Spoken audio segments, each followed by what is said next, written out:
This is Frontline on Air. Major stories on the go.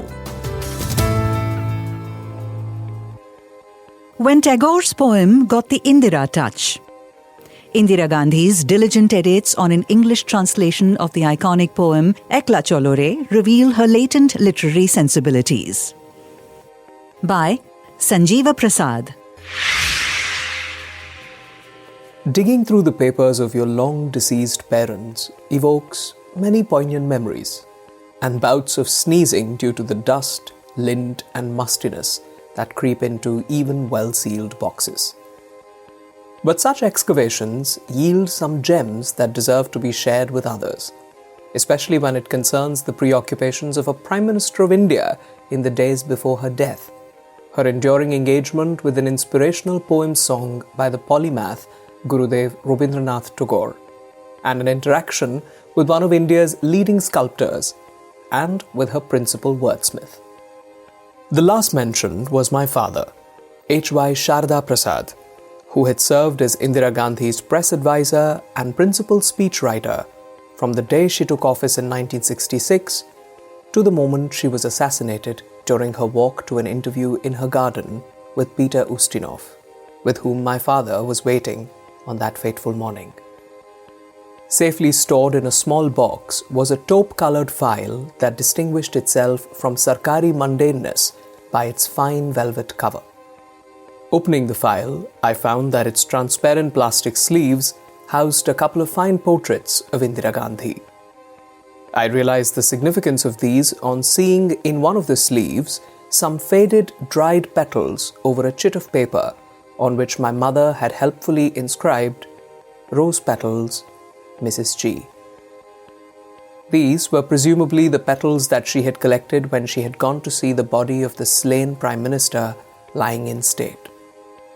I conjecture that the photographs were among the candid portraits considered by her advisors for enlargement to place behind her body.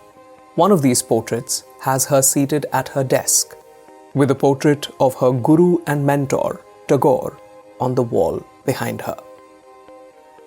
In the last month of her life, Indira Gandhi, my father, and the noted sculptor Shankho Chaudhuri had several interactions. One of the last executive actions of Indira Gandhi on October 30th, 1984 was to approve the appointment of Shankho Chaudhuri as the chairman of the Lalit Kala Academy. While a veteran politician, Ram Nivas Mirdha, had won the most votes in an election for the post, he had the good sense and cultural sensibilities to suggest that one respected artist should succeed another as chairman of the Arts Academy. The following words are from the letter of approval for the appointment of Shankho Chaudhuri as chairperson of Lalit Kala Academy, dated October 30th, 1984. Lalit Kala Academy. The Lalit Kala Academy chairmanship is vacant with the completion of Shri Hebbar's term. Under its constitution, the Academy members vote for a panel of 3, of whom the government chooses 1. Elections were held on 11 March 1984 and the following topped the polls. Shri Ram Nivas Mirdha, 50 votes. Shri Shankho Chaudhuri, 35 votes. Shri Pradosh Dasgupta, 27 votes. PM had earlier approved Shri Mirdha's appointment, but he has now expressed inability and has also been urging Shri Chaudhuri to accept the position. PM may kindly approve Shri Shankho Chaudhuri's appointment. H.Y. Sharda Prasad, 29th October, 1984. But a more interesting interaction that took place over the month centered on a translation of Tagore's memorable song, Jodi Tor Dak Shune Keu Na Ashe, that contains the memorable phrase, Ekla Chalo, which inspired Indira Gandhi. However, the translations of this poem did not seem to satisfy her exacting standards. My father had, on several occasions, said that Indira Gandhi worked tirelessly on her speeches and would have made an excellent sub-editor. He also maintained that her intellect and education were of the highest caliber, with leading writers and philosophers like Iris Murdoch and André Malraux seeking out her company. How particular she could be about words and their meaning can be seen here. The story begins on October 2nd, as good a day as any for this task, when she seems to have asked Shankha Chaudhary to look up the authoritative translation, the one by the poet Kshitish Roy, which was then conveyed to my father. If they answer not to thy call, walk alone. If they are afraid and cower mutely facing the wall, O thou of evil luck, open thy mind and speak out alone. If they turn away and desert you when crossing the wilderness, O thou of evil luck, trample the thorns under thy tread, and along the bloodline track travel alone. If they do not hold up the light when the night is troubled with storm, O thou of evil luck, with the thunder flame of pain, ignite thine own heart and let it burn alone. Translated by Kshitish Roy, published in Anthology of 100 Songs of Rabindranath Tagore by Sangeet Natak Academy, 1961. My father marked up the poem, replacing the words "answer not" with a suggestion of "come not in response," and underlined the thrice-repeated appellation "O thou of evil luck," with a note, "O thou of evil luck" is not the best equivalent of "O obhage," "O hapless one" or "O luckless one" would be more apt. Mrs. Gandhi's pencil work starts on this typed sheet. She scribbles, "If no one listens to your call, you walk alone," near the first line. Then she strikes through "they are" in the second line and writes, "If afraid, they cower mutely." She accepts her speechwriter's suggestion of "O hapless one," but in lowercase. She strikes out the archaic "thy" with a more modern "your." In the next verse, she decides that the "when crossing the wilderness" phrase should be moved up and a comma can be dispensed with. She nixes the phrase "trample the thorns under thy tread" and replaces it with "tread firmly on the thorns." Then, in the third verse, she again decides that the phrase "when the night is troubled with storm" should move up after the "if" and be recast as "if in the storm-troubled night." The phrase "with the thunder flame of pain" is axed and replaced with "with the lightning and pain."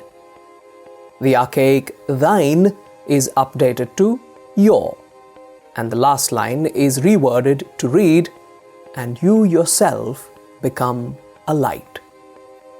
This version was then typed up with an almost apologetic note, quote, "This is my own rough translation of a poem written in the Bengali language by Rabindranath Tagore," unquote. My father's editorial pencil suggests "in fear" instead of "afraid," and corrects two spelling mistakes, "hapless" and "lighting," introduced by the typist. Another person Indira Gandhi would have wanted to consult was the noted scholar Krishna Kriplani, who had written on Tagore, Gandhi, and others. However, he was seriously unwell, and so Mrs. Gandhi wrote a letter to him inquiring how he was, but with an inimitable personal touch. The following are words from a letter to Krishna Kriplani.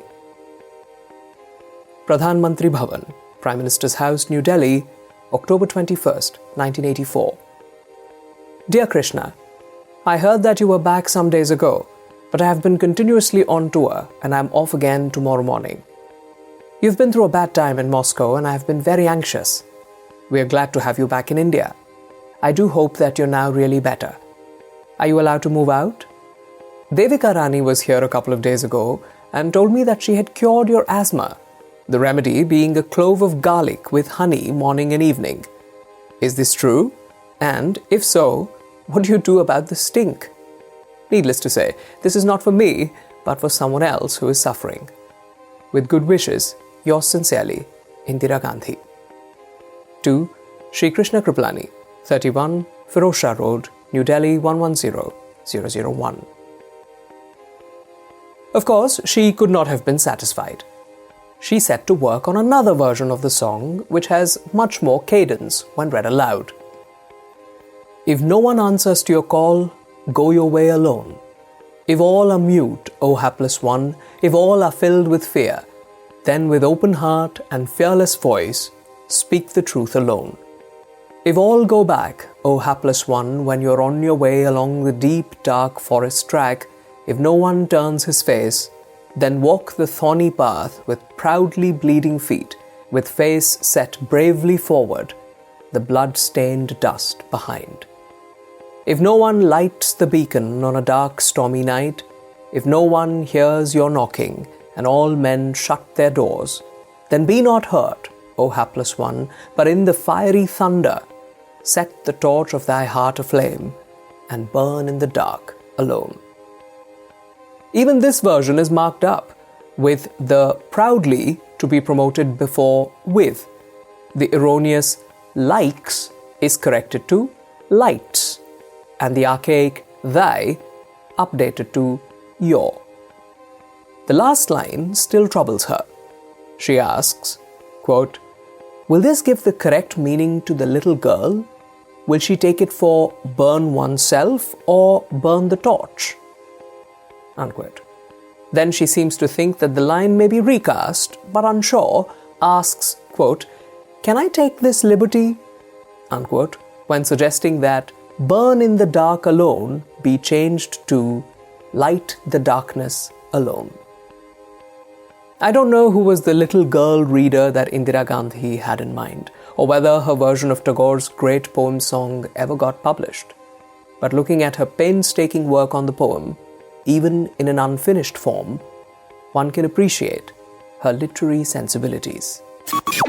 Sanjiva Prasad is a professor of computer science and engineering at IIT Delhi. This article was written in his personal capacity. This is Frontline on Air. Major stories on the go.